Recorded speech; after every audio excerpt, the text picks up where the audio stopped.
National coverage, जो कहेंगे सच कहेंगे। नमस्कार, मैं मुरली मनोहर, आप देख रहे हैं नेशनल कवरेज। तो नेशनल कवरेज का सबसे लोकप्रिय कार्यक्रम पर्सनालिटी में आपका स्वागत है। आज हम पहुंच चुके हैं उत्तर प्रदेश के बलिया जनपद के बेलसरा रोड तहसील के सेंट जेवियर्स विद्यालय स्कूल पिपरौली बड़ा गांव में। हम आपकी जानकारी के लिए बता दें कि यूं ही कोई बड़ा व्यक्ति नहीं बनता है, यूं ही लोगों को लोग मालवी नहीं कहते। आज हम आपको एक ऐसे पर्सनालिटी से मिलवाने जा रहे हैं जिनको लोग पूर्वांचल के छोटे मालवी के रूप में भी जानते हैं। एक छोटा सा शहर, हम जिसे तहसील है और हम जिसे छोटा सा शहर भी कह सकते हैं। एक ऐसा पिछड़ा हुआ ग्रामीण इलाका जहां सिर्फ धूल ही धूल उड़ा करता था, गर्दा ही गर्दा उड़ा करता था, जहां इंग्लिश का लोग माने नहीं जानते थे, ऐसे जगह पर एक छोटे से इंग्लिश मीडियम विद्यालय की स्थापना की गई। और किसी ने सोचा भी नहीं था कि देखते ही देखते यह विद्यालय एक बड़ा रूप ले लेगा। बड़ा रूप इसलिए नहीं ले लेगा कि यहाँ बड़ी बिल्डिंगें होंगी और बड़े विद्यार्थी होंगे।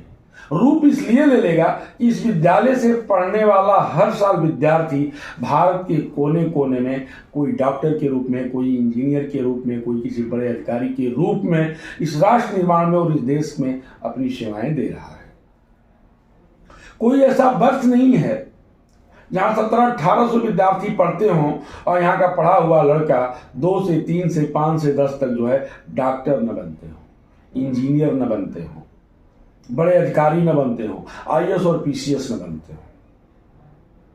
भारत का कोई ऐसा शहर नहीं होगा, कोई ऐसा कोना नहीं होगा जहां सेंट जेवियर्स का पढ़ा हुआ विद्यार्थी काम करते हुए बड़े ओहदे पर आपको दिखाई न दे। इन तमाम बिंदुओं पर चर्चा करने के लिए हमारे साथ जो है सेंट जेवियर्स स्कूल के संस्थापक अध्यक्ष कह सकते हैं, सिटी ब्रांच की मैनेजर डॉक्टर शीला मिश्रा जी जुड़ चुकी हैं। आइए हम आपसे बातचीत करते हैं। हम आपकी जानकारी के लिए बता दें कि इस साल भी इस विद्यालय में 7 से 10 तक पढ़ी हुई मालवी जो है नेट क्वालिफाइड की है, जिसका इंटरव्यू मेरे चैनल पे चल रहा है। तो आइए हम बातचीत करते हैं। जी, आपका नेशनल कवरेज में बहुत बहुत स्वागत है। जब आप लोगों ने इस विद्यालय की स्थापना किया था तो ये दूर दराज के इलाके में जो है शिक्षा का बहुत अभाव था। लोग अपने विद्यार्थियों को पढ़ने के लिए, अपने घर के बच्चों को पढ़ने के लिए नहीं भेजते थे। तो आप लोगों को ये नहीं लगा कि अगर हम लोग यहाँ इंग्लिश मीडियम का विद्यालय खोल रहे हैं तो बड़ा रिस्क होगा? बिल्कुल नहीं, बड़े सकारात्मक विचार से हम लोगों ने बेलसरा रोड में अपने आप को लाया था और उम्मीद यही थी कि बेलसरा रोड को राष्ट्रीय पटल पर ले जाकर के उभारा जाए और ये शिक्षा के माध्यम से ही संभव है जी। और हमारे बच्चे जो हैं शुरू से ही, आप देखेंगे 1993 से स्कूल की स्थापना हुई, तब से बच्चे यहाँ से ज्ञान प्राप्त करके भारत के ही नहीं दुनिया के कोने कोने में भी जाकर के बेलसरा रोड का नाम रोशन कर रहे हैं।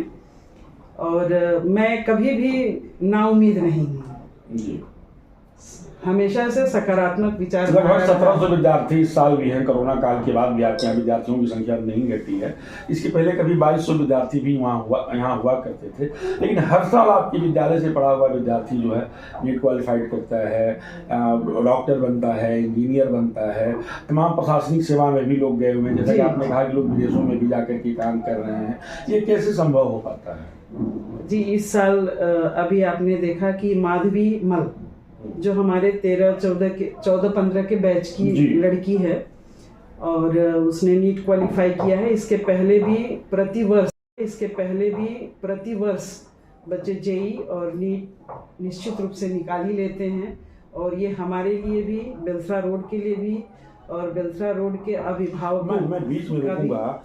अभी हमारी जो है माधवी से जब बातचीत हो रही थी चैनल पर, तो माधवी ने बार बार आपका नाम लिया, कहा कि इतनी बड़ी जो सफलता हमको मिली है, मैं कहीं भी पढ़ने के लिए चली जाऊँ, मैं बनारस भी में पढ़ी हूँ, कोचिंग भी की हूँ, लेकिन जो हमको गाइडलाइन मैम के माध्यम से, आपके माध्यम से मिला है, शीला मिश्रा के माध्यम से मिला है, वो कहीं नहीं मिला। और कहीं न कहीं इस इतनी बड़ी सफलता के लिए वो आपको जो है जिम्मेदार ठहरा रही थी कि मैम न होती तो शायद मुझे इतनी बड़ी सफलता नहीं मिलती।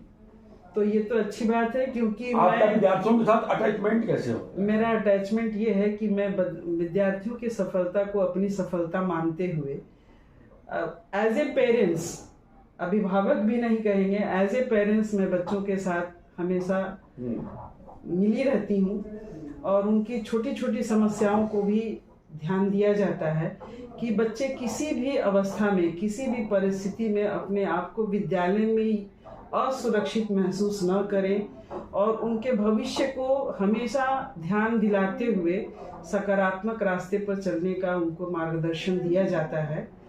और प्रयास यही रहता है कि बच्चे कभी भी भविष्य में असफल अपने आप को महसूस न करें, किसी भी परिस्थिति का सामना करना हो वो उसके लिए हृदय से, मानसिक रूप से तैयार है।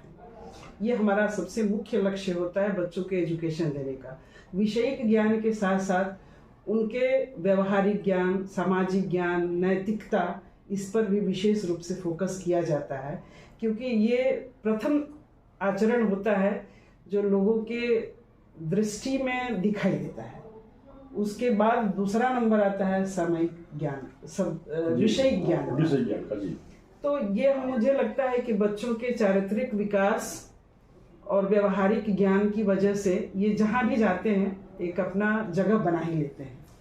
और ये आप बिलसा रोड में भी या कहीं भी सर्वे करा करके भी आप लोग पता कर सकते हैं कि हमारे जो विद्यालय का प्रोडक्शन रहा है, सकारात्मक विचारधारा वाले आप ज्यादा पाएंगे। बच्चे ये कहते हैं कि मैम जो है हॉस्टल में जो है जो किचन है उसी का भोजन करती है ताकि उसकी क्वालिटी हमेशा बनी रहे। ये तो हमारा फर्ज है कि बच्चों के प्रति जो भी मेरे कर्तव्य हैं उसको इस ढंग से निर्वाह किया जाए कि बच्चे खुद भी जब भविष्य में एक जिम्मेदार नागरिक बने तो उनके अंदर भी यही भाव हो कि वो जहाँ भी रहें, जो भी काम करे, छोटा हो या बड़ा हो, यानी टीचर में ये शंका हमेशा बना रहे कि बच्चों के भोजन की क्वालिटी के साथ कोई समझौता नहीं हो सकता है।